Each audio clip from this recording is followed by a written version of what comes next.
بسم اللہ الرحمن الرحیم۔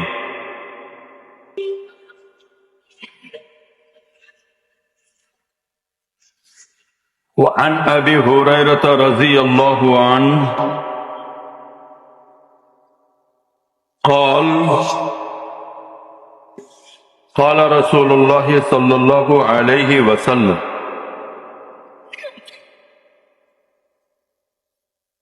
الا ادلکم علی ما یمحو اللہ بہ الخطایا ویرفع بہ الدرجات قلنا بلى یا رسول اللہ فقال اسباغ الوضوء على المكاره وكثرة الخطاء إلى المساجد وانتظار الصلاة بعد الصلاة فذلكم الرباط فذلكم الرباط فذلكم الرباط رواه مسلم۔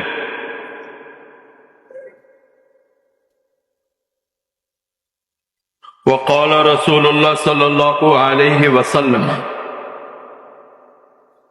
لا تتم صلاة احدکم حتى يسبغ الوضوء كما امره الله رواه البيهقي۔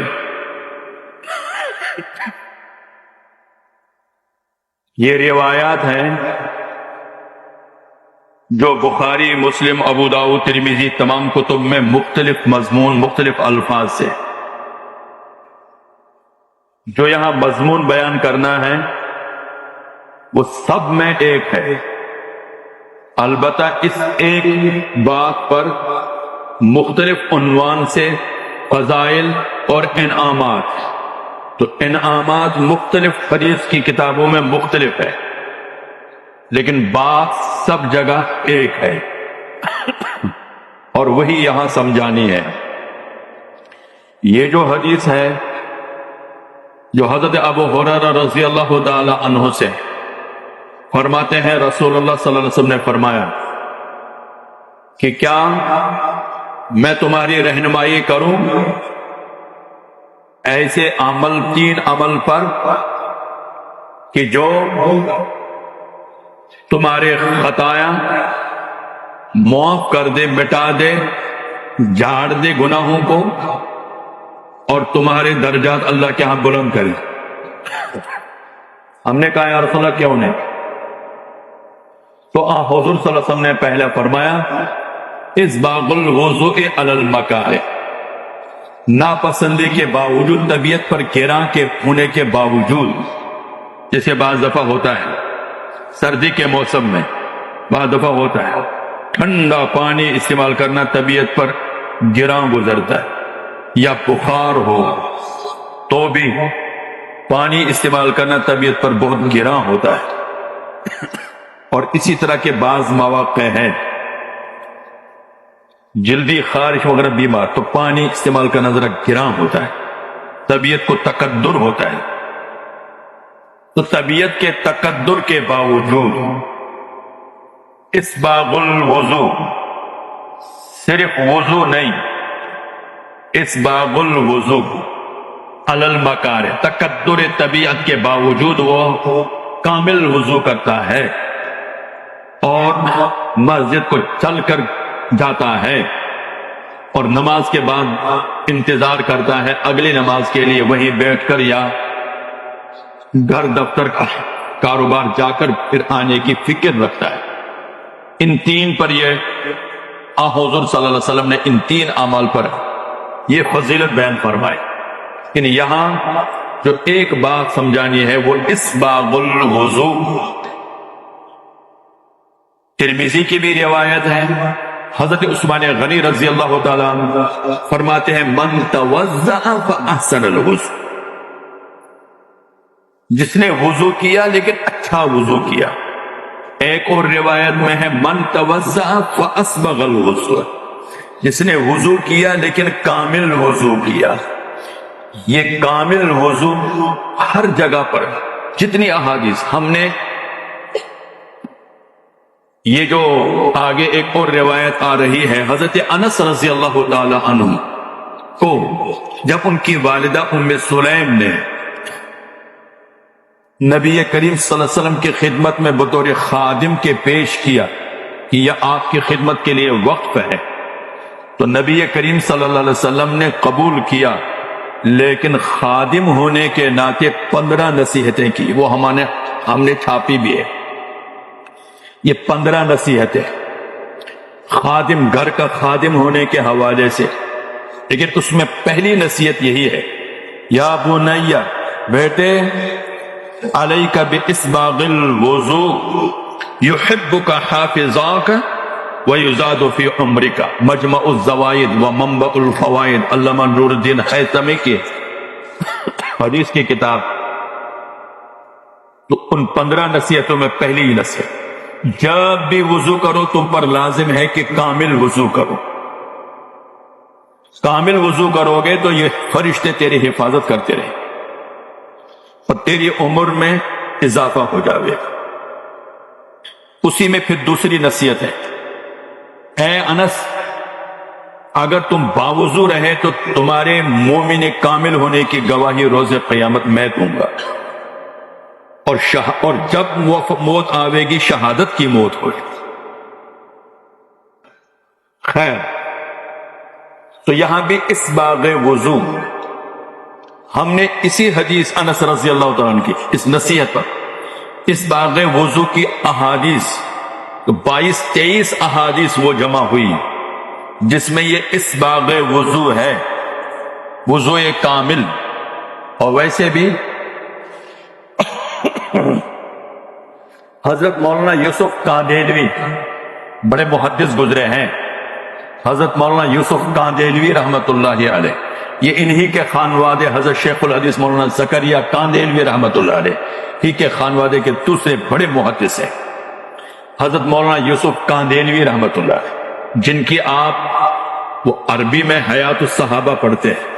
حضرت شیخ الحدیث مولانا زکریا کاندھیلوی رحمت اللہ نے فضائل اعمال، اور مولانا یوسف کاندھیلوی رحمت اللہ علیہ کے ہیں حیات الصحابہ بھی، اور وہ منتخب احادیث میں 6 نمبر پر احادیث جو منتخب کیے، اس میں شروع ہی میں ایمانیات کے بعد وضو اور نماز، اس حصے میں بھی حضرت نے اسباغ وضو پر بتیرے احادیث جمع کیے۔ یہ اسباغ وضو، یہ اسباغ وضو کیا ہے؟ یہاں جو درس ہو رہا ہے، کئی دروس میں یہ بات آ چکی ہے پہلی بار کہ بھائی نماز بہت پیاری عبادت ہے، نماز بہت پیارا وظیفہ ہے، وظیفہ حیات۔ دوسرا، اس پر بتیرے انعامات حدیثیں عرض کی جا چکی۔ دوسرا، پھر یہ نماز سیکھنے کا عمل ہے، یہ دیکھا دیکھی میں صرف نہیں، کسی سے سیکھنے کا عمل ہے۔ رسول کریم صلی اللہ علیہ وسلم نے ممبر پر چڑھ کر سکھایا، کئی صحابہ کی روایت عرض کی جا چکی ہیں، 10 صحابہ کو سامنے کھڑے ہو کر کہہ دیتے، بھائی میں نماز پڑھ رہا ہوں 2 رکعت، ذرا دیکھ لینا رسول اللہ صلی اللہ علیہ وسلم کی نماز کے مشابہ ہے یا نہیں۔ صحابی کو کیا ضرورت ہے، وہ تو رسول اللہ صلی اللہ علیہ وسلم کی نماز خود دیکھتے رہے ہیں۔ لیکن تصحیح، اصلاح، سیکھنے اور سکھانے کا عمل جو اب امت میں ختم ہونے کو ہے، ہم سوال کرنے کے، ریسرچ اور تحقیق کے لیے تو روایات کی کھوج لگائیں گے، بخاری میں ہے، فلانا ہے، یہ کھوج لگانا اور سوال کرنا آج کل محبوب مشغلہ ہے، لیکن سیکھنا یہ نہیں ہے۔ یہ سیکھنا اور تربیت اور آداب یہ ندارد ہے۔ اس لیے یہاں یہ بات عرض کی گئی، نماز سیکھو، جہاں آپ کا موقع ہے، آپ کو موقع ملے کسی عالم سے، اپنے امام سے، کہیں بھی سیکھو ضرور۔ صرف کتابوں سے اور گوگل سے منتشر احادیث کو جمع کر کے اپنی نماز کو ترتیب بٹھاؤ، یہ اس نماز تو ہوے گی نقلی، اس پر کوئی بھی انعام نہیں ملے گا، گوگل آپ کو صحیح نہیں بتائے گا۔ 2 باتیں۔ تیسری بات سیکھنے کا کیا ہے، اس میں بنیاد حدیث عرض کر دی تھی کہ حدیث میں رسول اللہ نے فرمایا 4 اصولی باتیں سیکھو تو نماز، وہ حدیث عرض کر دیجیے، وہ نماز تمہاری ٹھیک ہو جائے گی۔ 4 حقوق ہیں نماز کے، نماز کے 4 حق ہے۔ ظاہر ہے آپ نے نماز سے اتنا کچھ لینا ہے، 2 رکعتیں پڑھ لی اور صلاۃ الحاجت ہے، 2 رکعتیں پڑھ لی تو استخارہ ہے، تو کچھ تو ظاہر ہے وصول اتنا سارا کرنا ہے، تو جس سے بھی وصول کرنا ہوتا ہے اس کا حق بھی ادا کرنا ہوتا ہے۔ آپ اپنے باس سے اگر اچھی تنخواہ لینا چاہتے ہیں تو بھائی ڈیوٹی بھی اچھی لینی پڑے گی۔ اللہ سے زیادہ لینا چاہتے ہیں تو پھر زیادہ کرنا بھی ہے۔ حدیث میں رسول نے فرمایا کہ اللہ اس شخص کے لیے تھوڑے پر راضی ہوتا ہے جو تھوڑے پر لینے پر ہے۔ جو اللہ سے تھوڑے پر راضی ہے اس کا تھوڑا عمل بھی اللہ قبول کر لیتے ہیں۔ جب زیادہ مانگنا ہے تو بھائی پھر زیادہ بھی کرو نا۔ تو نماز سے اگر آپ زیادہ اپنی دعائیں قبول کروانا چاہتے ہیں تو پھر نماز کو بھی تو کچھ وقت دو نا سکون سے پڑھنے کا۔ کوئی نماز کا بھی تو پھر حق ہے۔ ایسا کیسا ہوا؟ آپ لینا تو نماز سے سب کچھ چاہتے ہیں اور وقت 2 منٹ ہی دے رہے ہیں کہ جی میں 2 منٹ نماز پڑھ کر آ گیا، اس میں استنجا بھی کرنا ہے، آدھا اندر آدھا باہر، وضو بھی کرنا ہے، آپ خشک ایڑیاں اور کوہنیاں، پھر آ کر دیواریں ٹھوکریں مارنی ہے اور جلدی اللہ اکبر اور ٹھونگے مارنی ہے اور پھر کہو اللہ نماز سے میری مشکل آسان کر۔ نماز کہے گی وہ جو بددعا آ گئی، اب دوبارہ رپیٹ کیا؟ تو اس لیے میرے عزیزوں عرض کر دیا تھا کہ نماز کے یہ 4 حق ہے اگر کچھ نماز سے لینا چاہتے ہیں۔ بس یہ وظیفہ، اتنا وظیفہ کافی ہے، آپ کو اس کے علاوہ اور کوئی نماز وظیفے کی ضرورت نہیں۔ مشکل ہے 2 رکعت اسی انداز، اور انبیاء نے یہی وظیفہ، نبی کریم صلی اللہ علیہ وسلم نے یہی وظیفہ اپنایا ہے نماز کا۔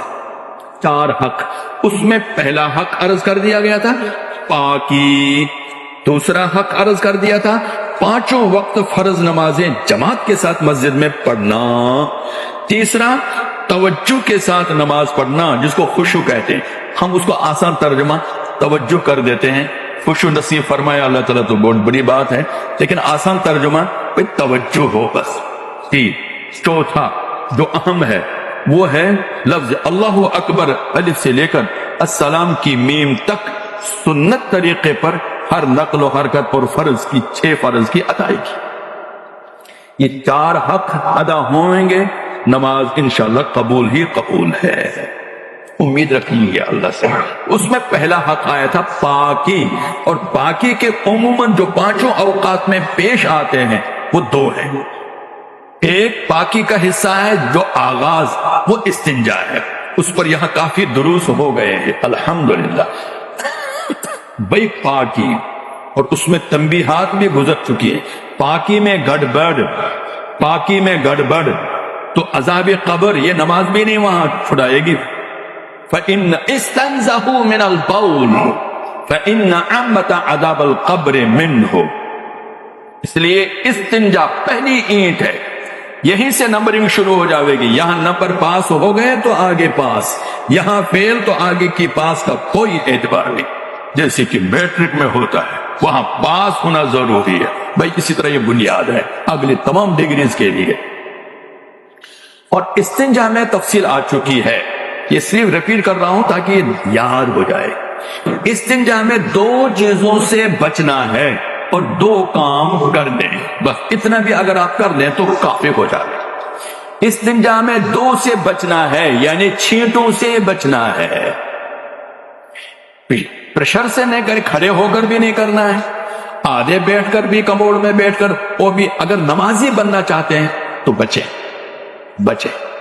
تلاش کرے کوئی، اس لیے کہ صحابی کا نام عرض کر چکا، صحیح مسلم شریف ابو موسیٰ اشعری رضی اللہ، سفر میں بوتل رکھا کر، حالانکہ ایک صحابی نے حضور سے کہا، حضرت عمر سے کہا، اب نے نہیں، شریعت ہماری اتنی مکلف نہیں کہ ہم بوتلیں لیں، لیکن احتیاط حضور صلی اللہ علیہ وسلم نے بھی احتیاط کہ انزا جو تھا، نیزہ، پہلے زمین اگر سفر میں ہوتے تو زمین کھودتے تھے، پہلے ذرا نرم کرتے، پھر استنجا، چھوٹا استنجا۔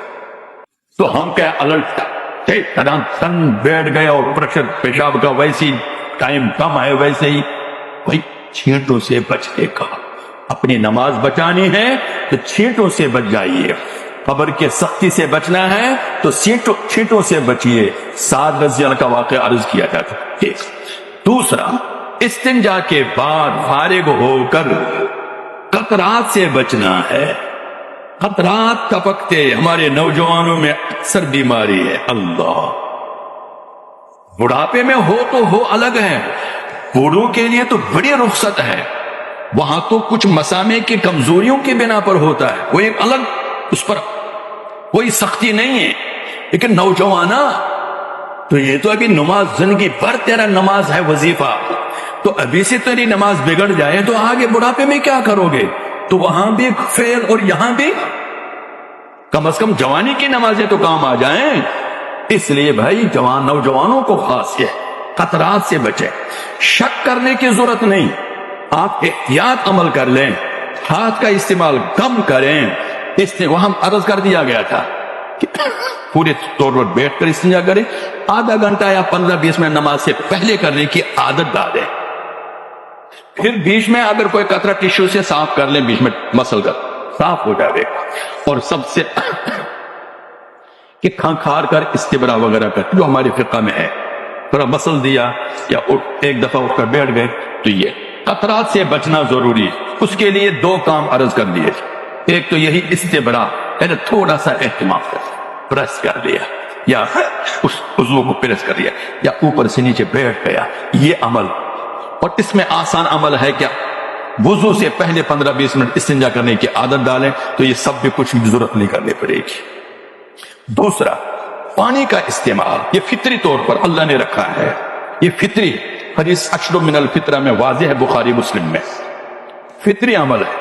ٹشو کی عادت زیادہ نہیں بنائیں، صرف ڈیلے کی عادت نہیں بنائیں. وہ تراوٹ کو تو خشک کر سکتا ہے، تراوٹ کو، لیکن اس کی نمکینی اور تیزابی ذرات ختم نہیں کرے گا. اس کا توڑ، گرمائش کا توڑ پانی سے ہے. پیشاب میں بھاپ بھی ہوتی ہے، بعض دفعہ گرمائش بھی ہوتی ہے، تیزابیت بھی ہوتی ہے، نمکینیت بھی ہوتی ہے. اس کا توڑ اللہ نے پانی میں رکھا ہے. لہذا پانی استعمال کرنے کی عادت ڈالیے. یہ تو ہو گیا تھا استنجا. لیکن اس استنجا کا اسی پاکی کا دوسرا حصہ وہ ہے وضو. یہ احادیث میں یہی وضو ہے. لیکن صرف وضو نہیں، وضو کامل. اللہ ہم سب کو آسان فرمائے. صرف وضو کرنے سے، اس لیے کہ جہاں وضو ہے ویسے ہی بات ذرا لمبی ہو جائے گی.